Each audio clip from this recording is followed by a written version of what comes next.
Inspirado daw po pala ng advice ni Coach Boss Al itong dalawa na si Jericho Cruz at itong si Chris Ross. Kaya naman pala, they are playing with emotion at nakita po natin na lumabas ang kanilang tunay na laro. Alright, at sa kabilang dako naman, ito pong si Manager Jolas, hindi masaya dyan, no? May mga sinabi siya. At Quintin Meloro Brown, hindi daw dadalo or makikisali dito sa magaganap na PBA draft. Yan po ang ating mga topic.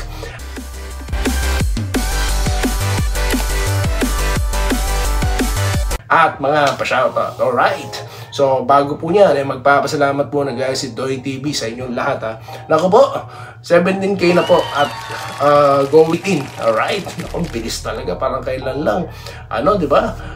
Going to 17, ngayon going to 18. At sa mga followers sa Facebook, salamat po. Sa mga hindi pa po subscriber, ayaw yung mga fake news, mag-subscribe na po kayo. Ito po ang nag-iisang channel na bumabakbak no, sa mga fake news. Bakit? Kino-correct natin ang mga mali-maling mga trade, kung ano-anong pinagsasabi ng kung sino-sino mga vlogger dyan. Alright? Pindot na po. Promise, libre po yan. Alright? So dito po tayo sa ating gustong pag-usapan muna. No?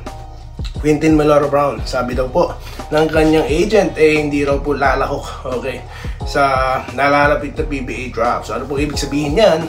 Hindi po siya maglalaro sa PBA. Okay? So napabalita rin po, no? Alright, no? Na di umano, siya daw po pala maglalaro sa tawag dito sa Macau, ganyan, at as import, makakalaban pa daw ng ating Gilas. So biruin nyo, yung mga nagsabi na maglalaro daw sa Gilas, yung pala makakalaban. Okay lang, makakatulong siya sa practice, alright? Kung mangyari nga po yan, alright?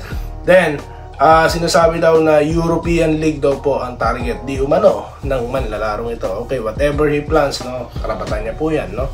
Alright? Okay, wala tayong masyadong komento dyan. Okay, so dito naman po tayo sa ating gustong pag-usapan. Alright, inspirado po, okay, si Chris Ross at yung kanyang teammate na Jericho Cruz. Naku po, kaya pala, no, pa-flex-flex ng muscle, walang pakialam, walang habas na lapas ng dila ang ginagawa na ito ni Jericho. Bakit? May bas-bas pala na ito ni Boss Al Francis Chua. Alright, play with emotion daw. Well, ang ganda talaga mag-advise na ito, no, ni Coach Chua, no? Bakit? Effective di ba? Effective guys. Ilan ang pinuntos na ito ni Jericho Cruz? 23 points sa nakaraan laro. Alright, ito naman po si Chris Ross.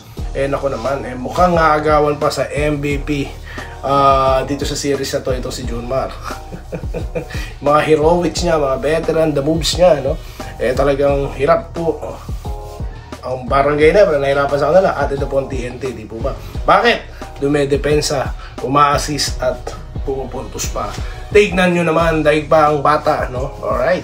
So, yan po, inspirado. Kaya naman pala, no? No, ito po, baka sabihin nyo, gawa-gawa ko lang. Nakasulat po yan. Ayan, dyan natin yung kinuha, no? Kinokomentohan lang natin sa spin.ph. Boss Alchua told us, you guys should play with emotion. Do your thing when you play with that. Your best comes up, he said. He was really talking about Jericho, telling Jericho, be you. Alright, okay. We want to be emotional, sabi po ni Ross. Okay. Okay, so yan po pala. Kaya pala, kikita nyo naman ang reaction ng dalawa. Pero, si Jolas, hindi gusto, no? Nayayabangan po, no? Parang tila nababastusan din siya, no? Sa inaasal ni Cruz. Pero then again, naniniwala po ako na baka saywar lang ito, no? Para, of course, may intimidation, okay? Baka makapigilan siya sa mga, emosyonan niya. Pero kung may baspas pala yan ni Boss Al, sino susundin ko? Ikaw, na nasa opposing side, or yung boss ko na nanonood dyan sa gilid? Siyempre, no? At yan po ang pader na mahirap tibagin, no?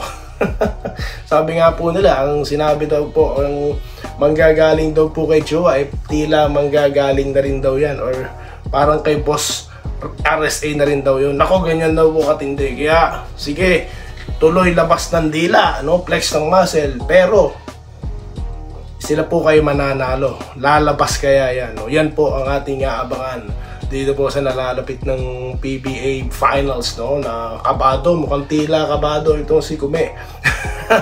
Dahil po sa pag-boost ng ulan, baka yung pala tuloy pa rin. So yan po ang update natin dyan, po. Pero well, let's see pa rin, guys, no. Let's see, dahil grabe po yung buhos ng ulan, po, at yung pagpakasada, no, mag-iingat po kayo. Pero kung tuloy po ang laro, okay, the show must go on, alright, ika nga. Okay, so yan po ang ating topic ngayon, at magpapashoutout po si Doy TV, okay? Magpapashoutout na si Doy TV sa napakaraming nanonood po at nagsasubscribe sa content na ito, guys. Biruin nyo naman yan, napakadami, biruin nyo. 4,000, no? TNT, tatapusin na ba ng San Miguel Beermen? Yan po yung tanong natin dyan. Ito po mga komentaryo ng ating mga fans, PBA fans. Andresito Alantason, kapag hindi dumipensa ang TNT, mawawala yung pangarap na mag-Grand Slam. SMB na, sana daw matapos na, sabi ni Olivier Nicole Joyce. Alright, Binaba Java, maulang gabi po, Doy TV, dapat na tapusin ng SMB ang series at kunin na ang championship. Ingat po sa lahat, God bless. Alright, dito tayo kay Edwin Transporte, good PM Idol, congrats 17K, maraming salamat po sa inyo, no? Ganun din po, Alberto Cayano, good PM Idol, San Miguel na daw po, pipilitin na daw pong tapusin. Alright, okay, dito tayo, all-timer din po ako sa Idol Doy TV, hindi lang ako nagko-comment. Rodolfo Labata, yes, I know sir, salamat po. Mamayaring killer, shoutout po, Malo na Abalos. Okay, game 5, tapos yung TNT, depensa lang ang kailangan ng SMB, lalo na sa mga shooter ng TNT. Well, I agree. Alright, salamat po. Abeba, wala kang nagawa. Nung inaasar ni Jericho, nung naglaban sila sa final, nagsubong pa sa... Totoo po ba? Alright, dito tayo kay Rodolfo Labarda, no? Ang prediction niya, daw po, tatapusin na raw pong SMB dahil mahina raw pong signal. Dahil po ba bagyo? Mas masarap po ang kaya mas malakas ang tama. Ganun po ba yun? Okay. Okay, dito tayo, Rodolfo Labarda, Rosendo Legua. Sige, Jericho, kasalan mo. Malay nyo, so sobrang kasar ng TNT, lumabas din ang kanilang inner talents, yung tunay na laro nila lumabas, puwersahin nilang umatake sa loob at tumira sa labas, no?